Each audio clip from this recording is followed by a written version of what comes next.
એ કારક સાણો મારવા આવે ભગવાન.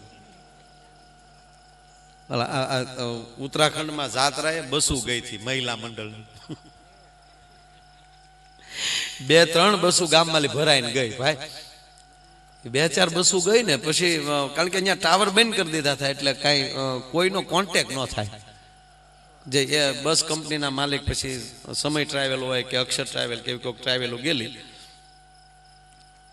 તેના માલિકોને પાયલ ટ્રાવેલ વાળાને બધાના કોન્ટેક્ટ કર્યા, પાલભાઈને બધા. તો પાયલભાઈ કીધું જેમ બે ભાઈ અમારે કોઈ કોન્ટેક્ટ થતો નથી ડ્રાઈવર સાથે, આવું ઝીણું પાલભાઈ બોલ્યા. એટલે ઓલા મંડળ હું જાણું 15 દી થઈ ગયા ભાઈ. મૂળ બિચારા ગમે ધર્મશાળામાં રોકાઈ ગયેલા. આપણે અહીંથી મંડળ ગયા હોય એને કાંઈ થાય, આયલી ગયા હોય એને પણ 15 દીમાં તો અહીંયા જેના જેના પત્ની ગયા થાય એ પતિઓ બધાએ સામૂહિક શ્રદ્ધાંજલિનો પ્રોગ્રામ રાખ્યો કે 15 દી થઈ ગયા હવે તો નો કોઈ બસતા હોય, કોઈનો ફોન નો આવ્યો ભાઈ. એટલા બધા રડે તો હું પણ હવે સમાજને દેખાડવા રડવું તો પડે. એટલા બધા રડતા હતા બધા. એક જણો વળી એમ કે મારા છોકરાને લગ્ન બાકી હતા, બિચારી એટલી બધી હરખ બાત કે મારો દીકરો પરણાવા જાય, પણ કોને ખબર જાત્રાનું હું હુંજ્યું એને.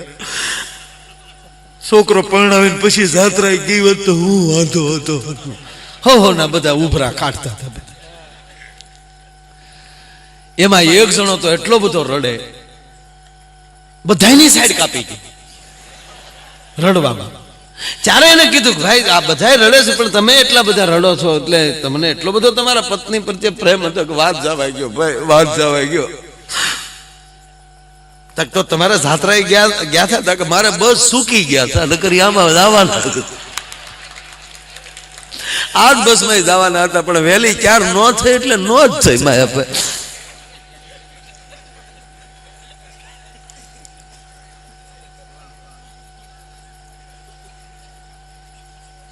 સુખ દુઃખ છે એ અત્યાર સુધીના જેટલા તમે ગ્રંથો વાંચો એમાં કોઈ પણ ગ્રંથમાં એવું કદી નથી લખ્યું કે હે ભગવાન તું મને દુઃખ ન દેતો. કોઈ સંતોએ લખ્યું જ નથી.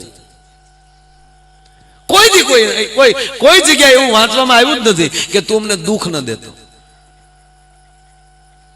પણ પાને પાને એક વસ્તુ વાંચવા મળે કે હે ભગવાન દુઃખ સહન કરવાની શક્તિ દેજે. માણા બનીને ધરતીમાં આવો એટલે દુઃખ તો પેકેજ રૂપે આવી ગયું હોય. વાવણી કરીએ ને બિયારણની, ખડની વાવણી ન કરવાની, ખડ તો ઉગે એમ દુઃખ ઉગે. પછી કોઈ પણ માનવ દેહ ધારણ કરીને આવે પછી ભગવાન કૃષ્ણ પોતે હોય, આ કૃષ્ણને જેમ તેમ સહન કરવું પડ્યું છે. કેટલી પરિસ્થિતિ માલી પસાર થતો મારો બાપ અહીંયા સુધી પહોંચ્યો છે. નાની આ દ્વારકામાં આવ્યો ત્યારે 100 વર્ષ અહીંયા રાજ કર્યું ભગવાને. કૃષ્ણને એમ હતું કે જેને મને ઉછેરીને મોટો કર્યો છે એને હું લહેર કરાવી. પણ ભાગ્યમાં જ ભડથા ભેળા શાક ક્યાંથી ભાગી ભાળ્યા. એમ એ પરમાત્મા પોતે પણ માણા બનાવીને ધરતી ઉપર આવે એટલે ને દુઃખ તો આવે. ત્યાં રામ માણા બનીને આવ્યા, જેમ તેમ પરિસ્થિતિ થઈ, 14 વર્ષ ટળી ગયું. અત્યારે તો સમાજ બેન હારો છે. હા એ તો તેથી કહેવાય બધું, એ તો બધા બચાવ કર્યો. નકર રામ જેવો રામ વનમાં જાય ને કોઈ માણસની જાત કોઈ હારે ન ગયો. જોવો તો ખરા, એક માણા ન ગયો બોલો. હાલો એક એમાં લખ્યું છે વાલ્મીકીજીએ કે તુલસીદાસ બાપુએ, એનો આભાર કે રામ અયોધ્યાના માણસો બધા સાથે જતા હતા, રામને જવા નહોતા દેતા. છેલ્લે રામે એવી લીલા કરી, બધાને સૂતા મૂકી અને રામ વયા ગયા. પણ ભરત હારે મળવા ગયા તેથી ક્યાં સૂતા મૂક્યા, વયા આવ્યા તમાકુ છોડતા એ કે ભાઈ ભાઈ નો ડખો હોય આપણે નો વયમાં માથો મરે, હાલો હાલો હાલો ભાગી જાય, વયા આવ્યા.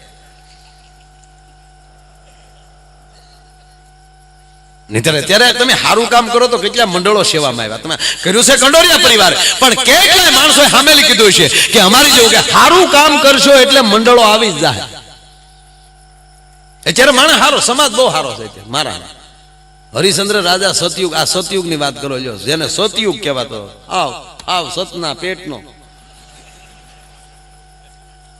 અને હરિચંદ્ર રાજા જેવો રાજા, એ હંહુડિયાઓ બે અહીંયા આવું, ક્યાં ભાગ્યા? તો બે જાવ ત્યાં. હા, કેટલું ભણો? બે ચોથામાં બે. હું તમારા સાહેબ નું નામ છે? એકને બેન ભણાવે છે ને એકને ભાઈ ભણાવે છે. બેન ભણાવે છે એ શરમાતો બોલે છે ને ઓલો ઘા કરે બોલે છે.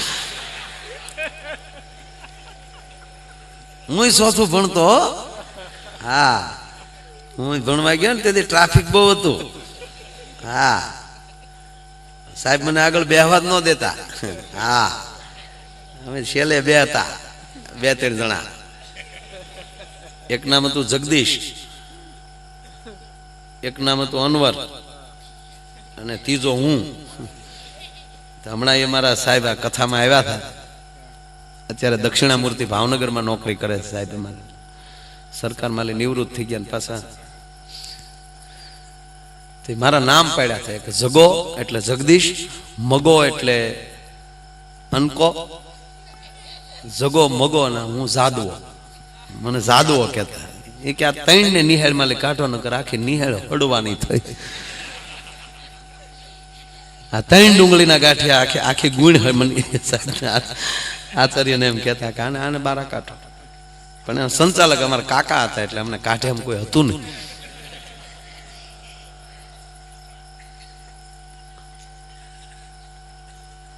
એક છોકરાને સાહેબે પૂછ્યું, આ લાઈટ વહી જાય બંધ કોણ કરે? ઓલો છોકરો ઉભો થઈને કે મારો મામા. એ કે કેમ તાર મામા જીએબી માં નોકરી કરે? ના રે ના. તો કે લાઈટ વહી જાય ત્યારે મારા બાપા એમ કે મારે હાળે કાઢી હો.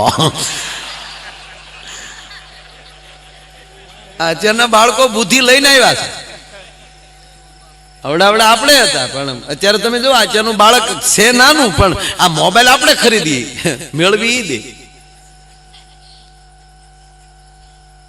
કેટલી બુદ્ધિ લઈને આવ્યા છે. અત્યારના આ 5મા ધોરણનું ગણિત ત્યારે 10મામાં નહોતું આવતું. એવું અઘરું આવ્યું તો વાળીડા 90-90% લાવે. બોલો, ટકાની તો કોઈ વેલ્યુ ન રહેવા દીધી. કેટલું સરસ બધા ભણે છે. એમાં મને તો મજા એ આવે છે, જેના માવતરોને અંગ્રેજી નથી આવડતું એના છોકરા ઇંગ્લિશ મીડિયમમાં જાય. એ બહુ મજા આવે ખરેખર. અંગ્રેજી ન ફાવે ને ગામડામાં ન બોલવું. અમારે એક અમેરિકન મહેમાન આવ્યા હતા. બાપુ મને કે મવા મને કે જા ભાઈ ગડકાને ફેરવા લઈ જા. સકરડામ બેહાડ્યા મેં.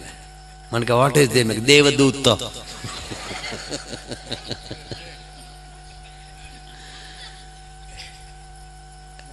એને બહુ મજા આવી.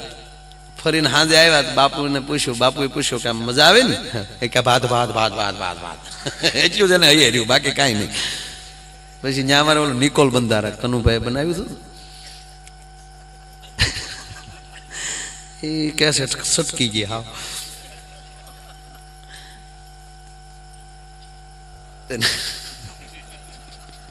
એ નિકોલ બંધારા આવડા ભૂરિયા જોવા લઈ ગયો. એક બાજુ આમ દરિયો ભેગો થઈ જાય અને એક બાજુ પાણીની ઠપાટ, ઉપરલી પાણી પડતું હોય અને આમેલી લોઢ પાણી નો આવે, બે ભેગું થાય ને બહુ કારકરક દ્રશ્ય બહુ જોવાની મજા આવે. પૂરી ભરતી હોય ત્યાં હું જોવા લઈ ગયો. એટલે આમ ધુમ્મસ ઉડે આમ ફાડાક દઈને. ઓલો તો અમારો ભૂરિયો હતો અમેરિકાનો, રાજી થઈ ગયો. એ લોકો તો બહુ આવું સારું ગમે. કે વાવ વાવ. મેં કીધું વાવ નથી, તળાવ છે. મને અંગ્રેજી ફાવે ને.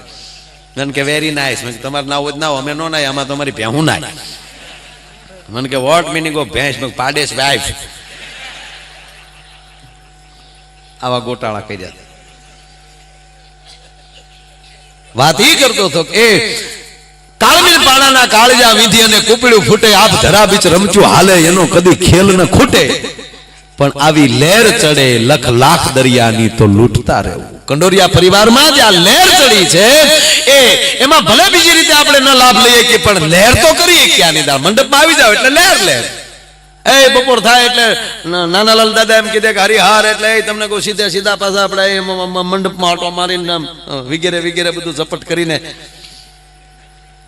હવે તો આ વડીલોને પૂછજો, આ ગુંદી કાંઈક આવા પ્રસંગો હોય ત્યારે ખાવા મળતી. ગળ પણ ભાડ્યું કોને ઘીરે? હા, ભીમ 11 આવતી કેરું કોને ભાડ્યું? ગોળની કઢી કરીને ખાતા.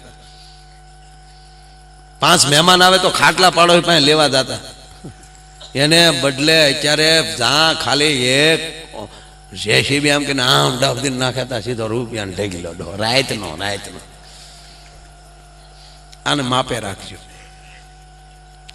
ભગવાને જે કઈ આપે છે એ ગણી કાઢીને આ સતયુગમાં હરિચંદ્ર રાજા જેવો રાજા જગતના ચોકમાં વેચાતો હોય અને રખેહર સિવાય કોઈ ખરીદનાર ન મળે. એટલે સુખ દુઃખ ની વાત છોડો, એનો એક નાનો દાખલો આપો, પછી મારે તમને દાંત જ કઢાવે છે. દાંત અત્યારે એવા કઢાવું સવારમાં નાસ્તો ન કરી શકો, પેટમાં આટી પડાય તો માઇન્ડ કામમાં આવ્યો છો ઘણા સમયે. કારણ કે આ થોડો ઘણો ત્યારે મેં થોડોક મેં શૈલેષ બાપુને કીધું આપણે ટૂંકા રાઉન્ડ થોડાક લઈ લઈ, એટલે ઉતાવળા હોય માણસો થોડાક વૈયા ગયા. હા હવે જુઓ તમે, આખો મંડપ જ ભર્યો છે એકડે ઠાય, પણ સાણી લાગી ગઈ. હા, गुल रहे गुलशन रहे गुल के पत्ते चले गए, अब अच्छे अच्छे बैठे रहे मिस को लिए चले गए.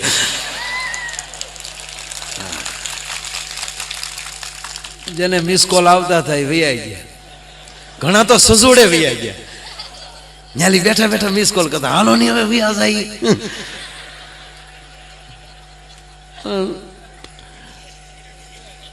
બહુ સારો આમ મેં તમને કીધું એમ. અને હવે ક્યારે પ્રોગ્રામ પૂરો થાય નક્કી નહીં, અને બેન નહીં તે જેટલી સભાઓ લેવાથી લઈને વહી આવ્યા છે, એટલે હવે એને નિરાશ છે. મને ખબર છે એ આયાદ કરવાનો, મજા કરવાનો. મારે 40 વર્ષ પછી ચૂંટણી લડવી, 40 વર્ષ પછી હો, થોડી દાઢી હાવ થઈ જાય ને. અરે 2 દાઢી વાળા છે હોય.